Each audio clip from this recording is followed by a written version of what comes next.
Wow, two very, very, very different cards, Taurus. I just can't tell you. A lot of you may already know this.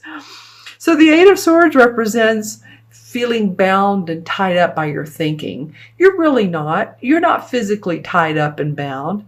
No, but you haven't made some decisions, or you've been wondering which way to go, what decision to make, and you're feeling a little crossed up.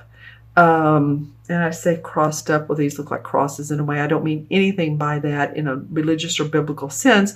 Although, look at this. Now that I say that, my eyes went right to her cross. So that's interesting. Okay.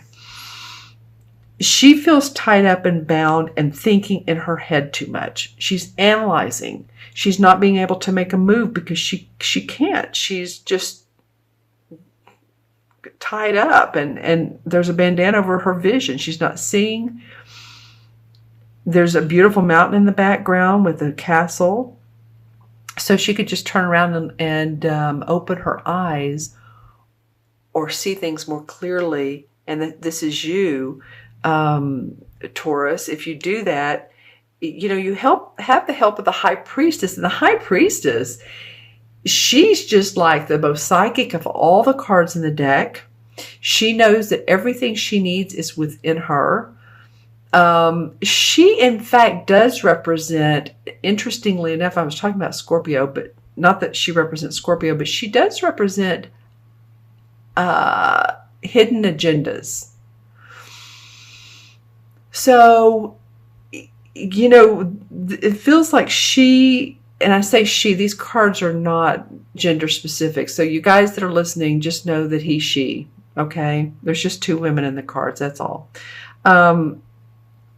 So for any of you all that are feeling this way, like there have been choices and decisions and you don't know whether you need to go ahead and take that job or do the project that has been given to you or take the promotion, you go into your psychic awareness. There may be some other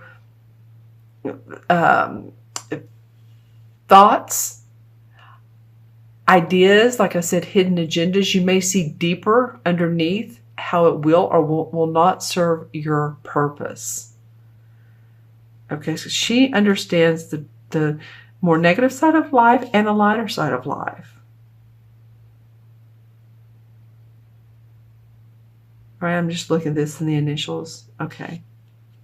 All right, so let's take a look at the first 2 weeks of November. And remember, this is for Taurus, Sun, Moon, or Rising.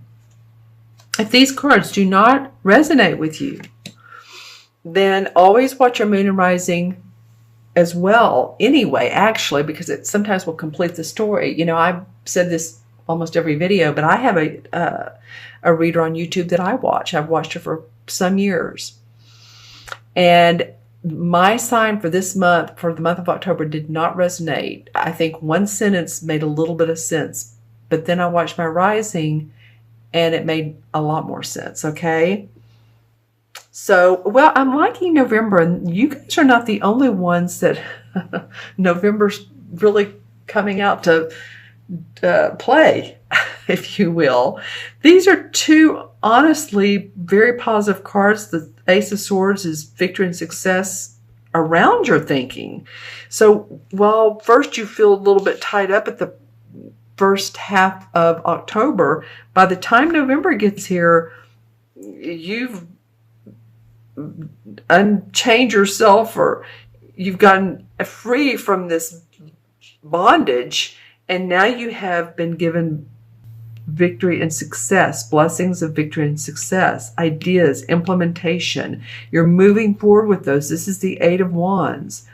This is about sudden news that comes up for you, maybe in your inbox or text. It could mean someone wants to hire you and they're ready for you to come. It's usually very positive news. This card represents positivity.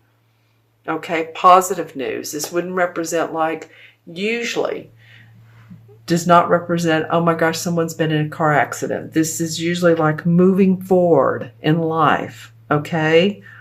And this comes under this high priestess. So I really feel like with your intuitive abilities, if you all want a reading, then look in the See More section of down below, and you'll see the link to my order page. I'm just throwing that in there just because this is, you have some things going on, as we always do. And it may be why this last card came up, is moving quickly, swiftly, getting news swiftly within sometimes 2 to 3 days. This is fast. This is fast towards the second week of November. Okay, so I'm going to look at the transition card, then this last card. What is this transition card? Dun, dun, dun, dun, dun, dun. Dun, dun, dun. Okay, nice. The Queen of Pentacles. Well, the Queen of Pentacles is an earth sign, Taurus, Virgo, or Capricorn. I feel like this is you guys. I feel like you own your inner Taurian, your inner self. Of course, the pentacles represent our money, our finances, our health. If any of you all have been experiencing unbalanced health, any type of issues, doctor, needing hospital care, whatever it is, she represents health, body, and money. So she's all the physical things on the outside. She's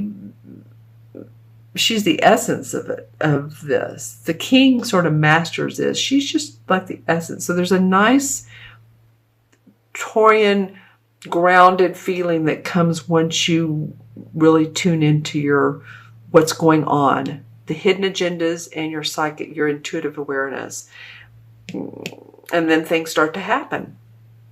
Things start to flow for you. Okay, let's look at this last card. And another pentacle card, the Eight of Pentacles.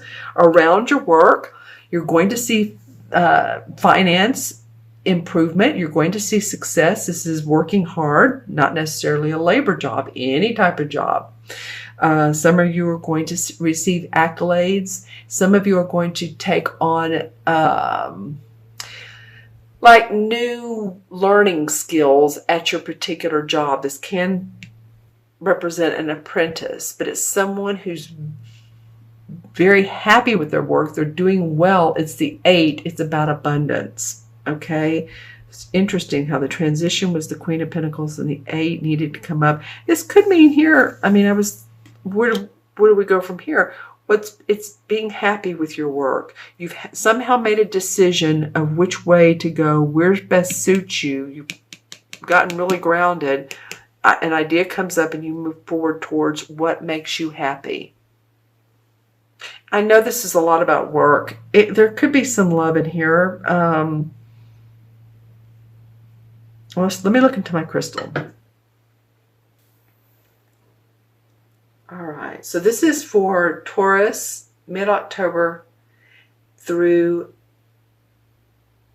wow, the first thing that came up for me was a huge eagle. So I don't know if any of you all have animal totems and their eagles, because there's also lots of purple, cobalt blue, and green around this. It's very healing. It's it signifies more than this. You know what else I'm thinking of is not an eagle, but that book, Jonathan Livingston Seagull. If that book represents anything to you, means anything to you on an emotional level, wow, okay. So this could also mean some of you that are into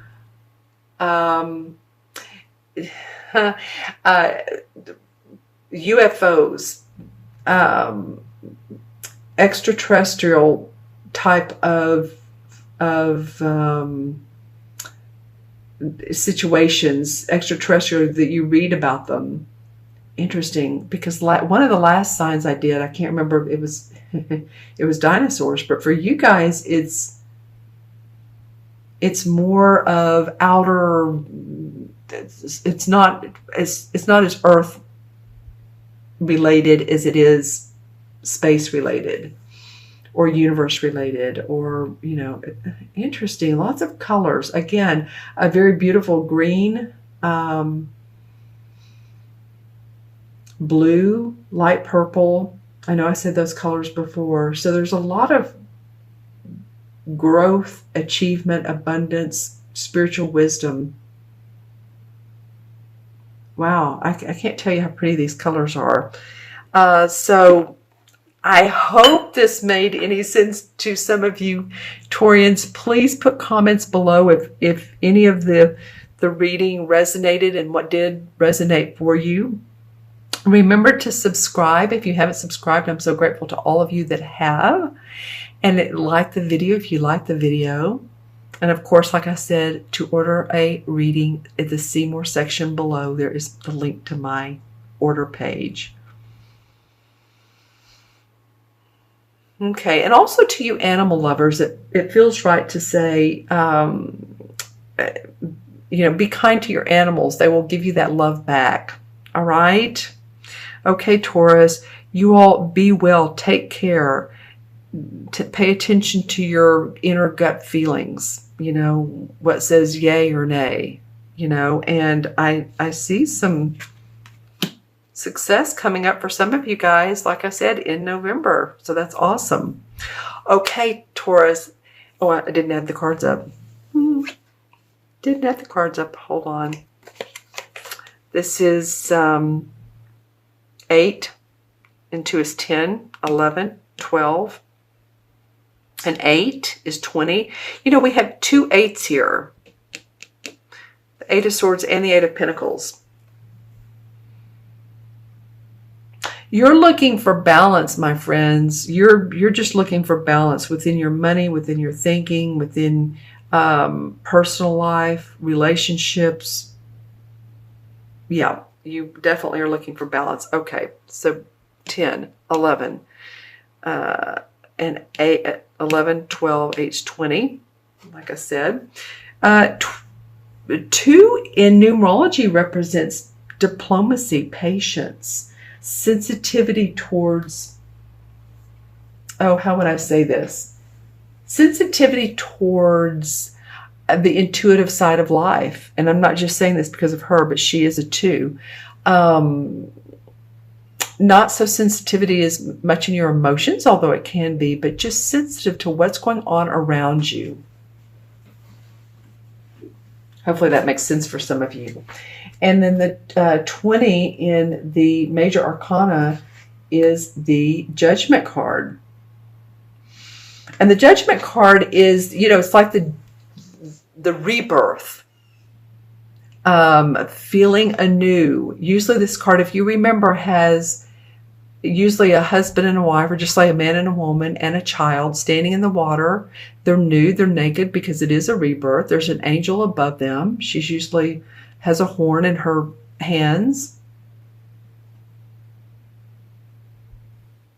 And it signifies all types of religions, but it also signifies, you know, judgment, meaning